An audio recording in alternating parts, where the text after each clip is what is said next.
Hello, my name is Brandon Holtzapple. I'm with Heavenly Run Ministry. It's a family-run ministry right now. Praying that sometime it will go bigger and we'll need help. But as of right now, it's just the six of us.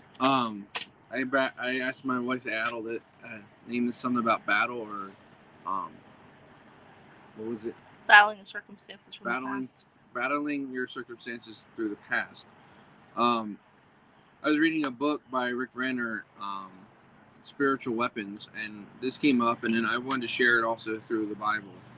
Um, it's when David, right before David goes to defeat Goliath, and he has to confront Saul to allow Saul to allow him to go fight Goliath on behalf of Israel.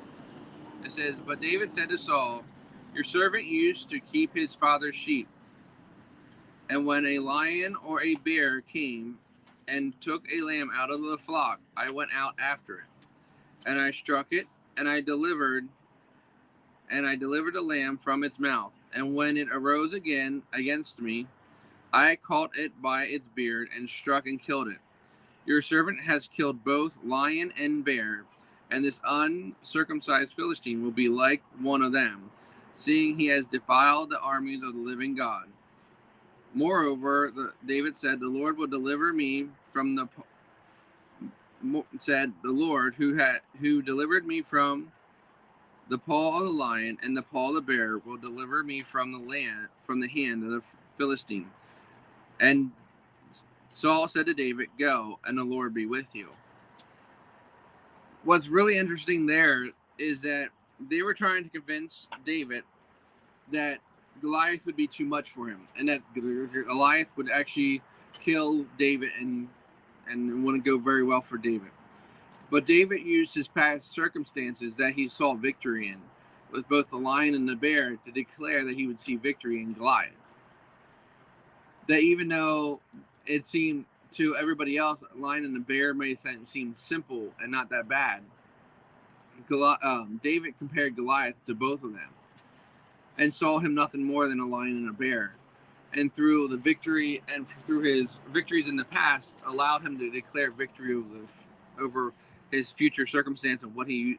And I like how he said he used to be because at that point he would if he hadn't defeated Goliath that day, he would be going back to the shepherds. They either been killed or what field because he was a shepherd boy.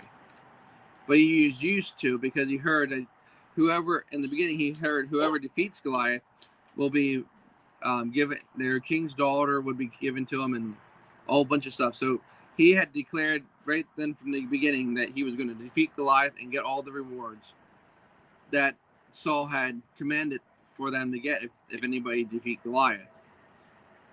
So he went into that battle already knowing his victory, just because of what he had experienced from the past. And I think a lot of us, we need to look at our future circumstances and then see what God has delivered us from in the past and declare to our future compare and declare to the problems amongst ourselves right now that God has already given us that victory, and that is not going to stand amongst us. It might have, no offense, Goliath had stunned and um, um, paralyzed the whole army. Everybody was so afraid of him, and he hasn't done anything. He didn't even do anything. All he did was go up and yell.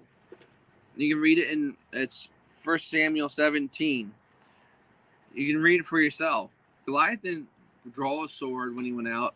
All he did was talk nasty and belittle the armies of Israel and defile the armies of the living God, it says. And David knew by him defiling the living God that he would be able to have victory. And I believe that's what we got to go out, knowing that the world that aren't Christians has defiled the living God, and Satan himself has defiled the living God, that we have victory over him just because of that reason. And just now, my check-ins started flickering, and I started yelling. I said, "You are fake, and you just need to go away. I declare victory over you." And all of a sudden, the check-engine light went away. It happened to me twice, and now it's not even there. I know right now we're dealing with our finances as we're trying to get to Ohio. And I'm declaring that the Lord has done it once, twice. He's done it multiple times, how we've been out without finances or very low. And all of a sudden, the Lord has randomly given somebody to us that has given us a blessing that has gotten us through it. And it's going to happen again. I am not worried this time. In the past, I've been worried and it have been bugging with me in my mind. But this time I know, and I'm declaring this publicly, that the Lord will get us through this. I have no doubt in my mind. I don't know how he's going to do it. I don't know when he's going to do it. But I can guarantee you we are going to make that service on Sunday. And the finances are going to come in for us to be able to do that. For us to be able to get some food, which we have some snacks right now, but to get us a meal and to get our tank filled. The money will be coming in. And after this video, and when it comes in, I'll let everybody know just how good and how great the Lord is.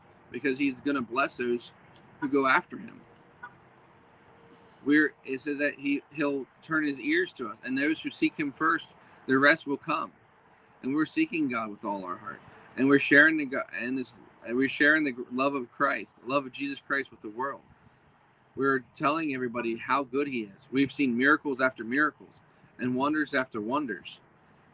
We were with our friend Angela and Dan, and Stella went with Angela I think it was about a week ago when we were here. And it was a Friday, and Angela got to witness Stella praying for someone in line. And she said how great it was and how she just felt the atmosphere shift as Stella was praying for this lady. We've been praying for people left and right, and I don't always share my testimonies, and I haven't really recorded any of us other than a couple times us going into town.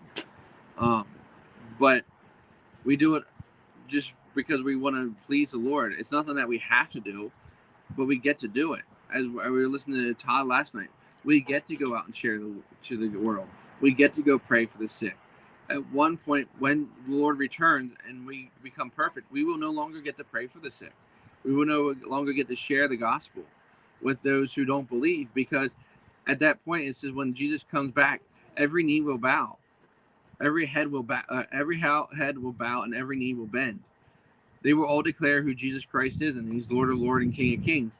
In that moment, you will no longer get to share with an unbeliever and they get the chance to share them with the love of God. And we get to do that right now. And we need to take advantage of it. And we need to share so that people are coming to the Lord and knowing who he is and knowing how great he is and knowing that in him we have victory over all circumstances, disease, finances, whatever we're facing. The Lord has victory in it. We just need to learn to stand on what he declared and what he promised on us. And right now, I know there's probably people that are just going through the same stuff that my wife and I and my kids are, where they don't know where their food's coming from, how to put a meal on their table. And I'm declaring this, that the Lord's coming through for you. There is food in that table.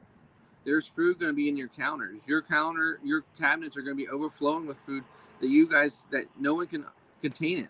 That you're going to have to give it to your friends and family because there's just so much pouring into you. There's so much funds pouring in that you're going to have to give it away. Because that's why the Lord blesses us, is so we can be blessings to others. We're not blessed to be hoarders. We're blessed to bless others. And as long as we're giving the blessing away that the Lord has given us, that he has told us to give, he's going to continue to bless us. And my family and I, we're really good with blessing other people. I don't say it to brag, and I don't mean to come across any arrogance. But we love to give. We love to give those who are in need. We love to experience giving to them and saying that Jesus told us to do it and that he loves them that much that he told us to bless them. And watching their face and then giving them their hearts to the Lord, or to giving thanks to the Lord because they were able to do stuff. They were able to receive the things that they needed.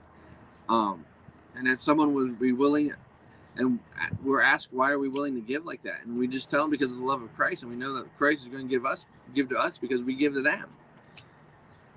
This is economic. It's how he works. It's how he operates. It's how this whole, no offense, you put one seed in the ground for corn and you have how many ears come up, and I think it's like 300 and some seeds in it from one seed. The Lord tells you to sow one seed of corn in the ground and you get 300 and some. Look at a tree. You plant one seed in a tree, one seed of a tree in the ground, and a tree comes up and you get fruit for years. You can see it in nature. He blesses us. He blesses that seed that he put in the ground, and it blesses multiple. And he's going to do that with any seed that you sow. I believe it's in the Ephesians. It says that he's wanting to believe, I think it's 3:20, that he's wanting to bless us abundantly more than our dreams. I think it's Luke that says that what you sow, you will reap. Paul says that what you sow, you will reap. And so what does reaping, what does harvest mean? This means that you're going to get more back than what you put in the ground, more than what you sowed, because it's in nature. The Lord designed the world around putting little in and getting a lot back. And so I just want to thank everybody who has sowed into us. And we've gotten testimonies back that people who have sown into us have gotten back a blessing that beyond what their wildest dreams have been, or everything that they've been looking for and they've asked the Lord for. After they've sown into us, it's come to pass. Now, I'm not saying that so that you go and sow into us. Don't get me wrong. But that's the testimonies where we have gotten back, that we are good soil to sow into, that the Lord is happy with what we're doing. And we're willing doing this, well, not because we have to, but because we want to, and we want to please the Lord, and we get to. It's a privilege to be able to go and share the gospel. It's a privilege to be able to watch somebody who had a cast on their arm and you've prayed for, and their arm got completely, totally healed. And now all they have to do is give glory and thanks to the Lord. Thank you. Thank you. Everything's going. Thank you. I just thank you for everything that you're doing. Let me turn this around quick. Here's our surroundings of the rest stop that we stopped at for a little bit.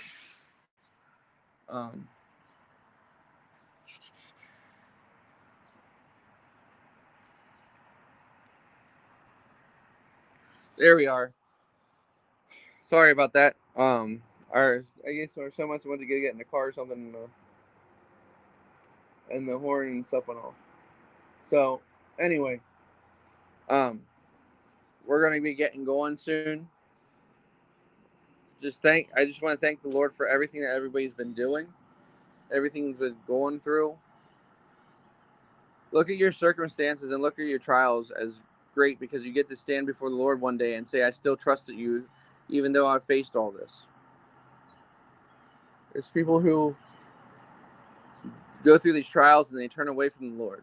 But if you're going through these trials and you're staying with the Lord, He's going to bless you for it.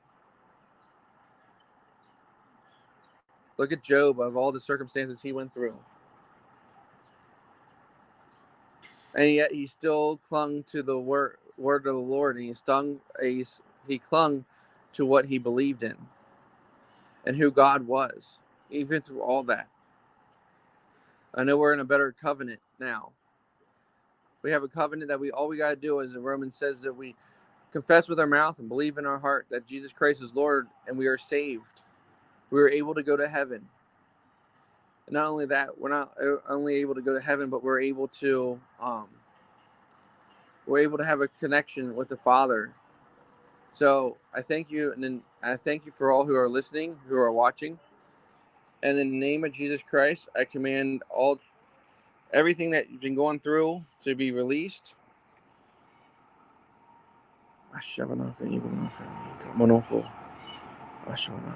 Just thank you. Thank you. Thank you. Thank you. Thank you. Hello, sir. Buck Stanley. Brandon Holtzapple. From Florida, and we're going to our summer home up in West Virginia. Wow. Cool. So